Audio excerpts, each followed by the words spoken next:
Thank you for staying with us, everyone. During the past week, the National Bureau of Statistics released the data which is not shocking but disappointing.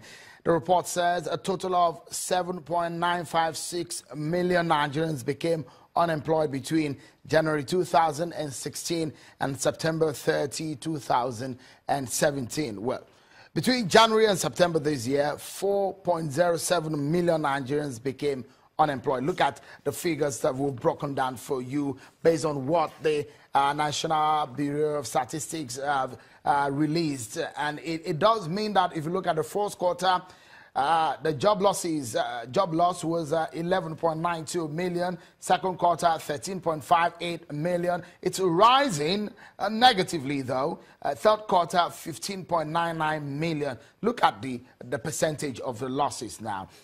From fourth quarter of 2016, it's 14.2% in the rate of unemployment, and in the Q2 of 2017, 16.2%, and sadly 18.8% in Q3 of 2017. Let's allow Mr. Mudo Yusuf to make sense of what this means altogether for Nigerians when we say we're out of recession and we're seeing these kind of figures. What does it mean? Well, it's quite disturbing that the figures are what they are. But we have to also put this in context. First of all, between January and September, I mean the review period for this report, I imagine that some jobs will have been created.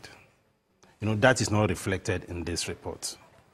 At least for balance, we should also have had some figures of how much jobs have been created. Because I know that within the year, there has been some improvement in some macroeconomic indicators. The challenges in the forex market had reduced substantially. The access to liquidity in the foreign exchange market also improved. Many more manufacturers are now back in production. So there has been some improvement. But the issue is that coming from the recession period, there has been a lot of challenges in the non-oil sector particularly. If you look at the growth numbers, even when we are celebrating the exit from recession, there were still contractions in the non-oil sector of the economy. In the last result of NP and the Nigerian Bureau of Statistics that was released, whereas we had a growth of about 25% in the oil sector, we had a contraction in the non-oil sector of about 0.8%. That's a lot, isn't it? Yes. So that means that the non-oil sector, and that is where we create most of the jobs. Yeah.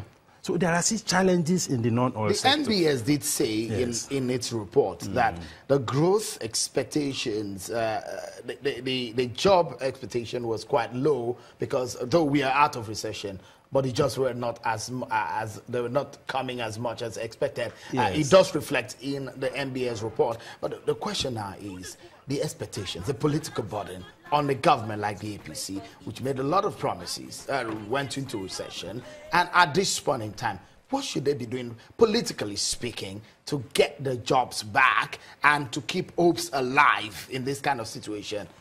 You see, jobs come from investment. It comes from domestic investments. It comes from foreign investments. So you need policies to drive job creation. That is the way it works.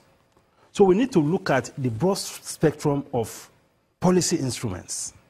Well, how is the government responding to some of this policy? Well, the government is responding, at least as far as I can see. I mean, we talk about this ease of doing business thing. We have a whole secretariat for Presidential Enabling Council on ease of doing business.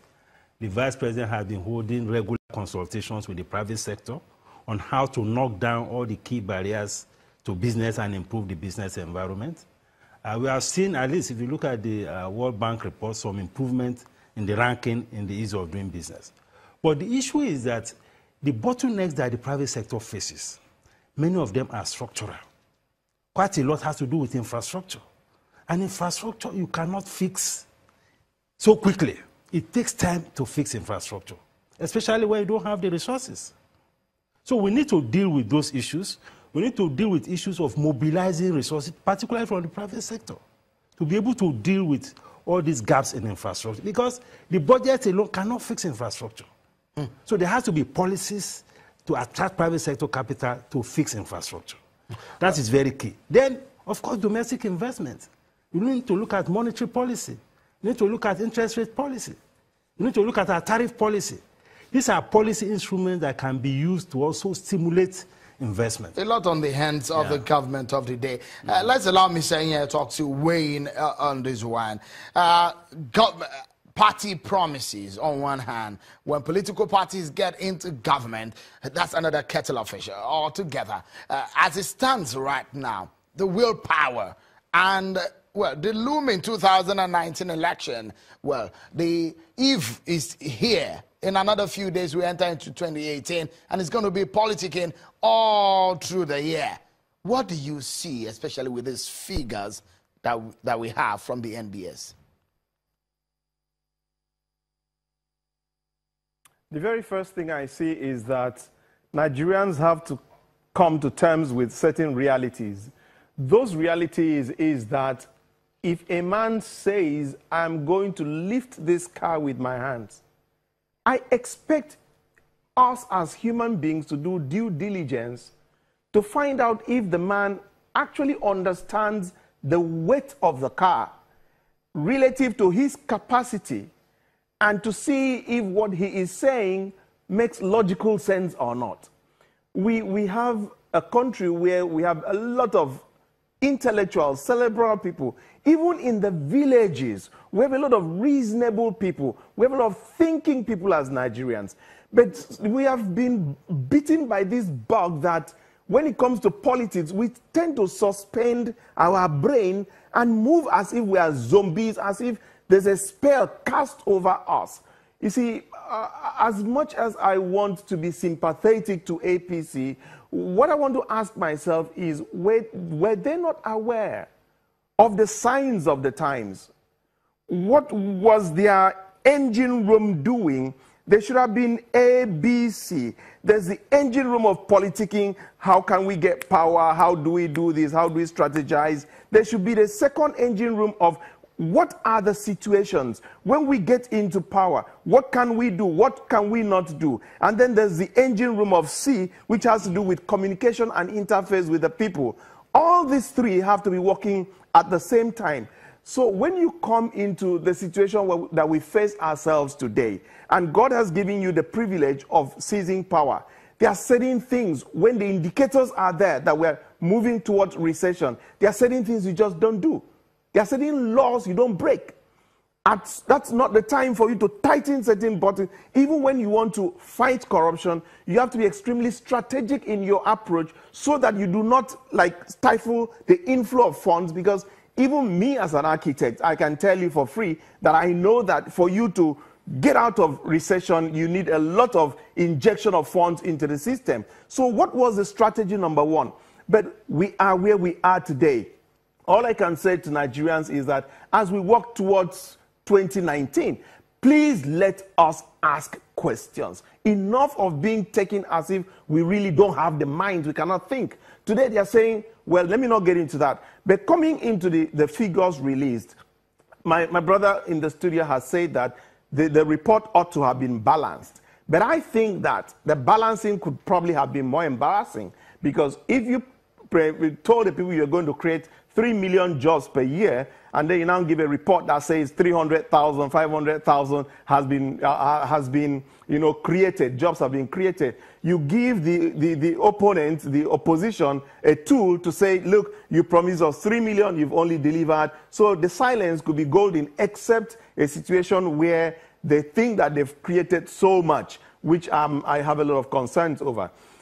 I believe that APC has the capacity to do much more than it has done. I believe that the president is not being as careful as he ought to be with his team, such that we play down on the politics, work on the factors available to us. Let me give you a very simple, elementary, basic possibility. Everybody knows that one of the largest creators of jobs is construction. Everybody knows that. It's global. Let me give you a little example. I did the Shelter Africa estate in Akwa Ibom State. An estate of 300 houses employed over 10,000 people. Today, I'm doing another estate. We are starting with less than 100 houses. You go to that place on Tuesday morning, you'll see a market. You'll see a thriving setup. And it's going to be like that for the next 1 year. The crime rate in that place has dropped. If you are bringing $1 billion to fight insurgency and to fight all these other things, all I'm asking you, please give me $5 billion, put it into housing per state, and we'll give you a model.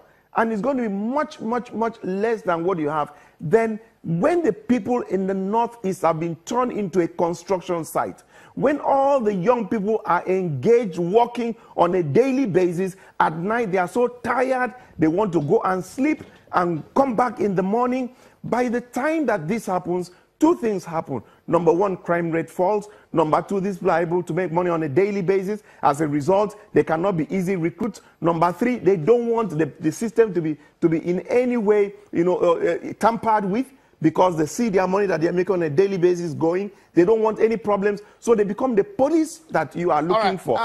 Because we need to move into yet another. Sorry, if I may quickly come in here, because we need to move into a very important issue for a lot of people who have not yet collected their December salaries and working in several states of the country.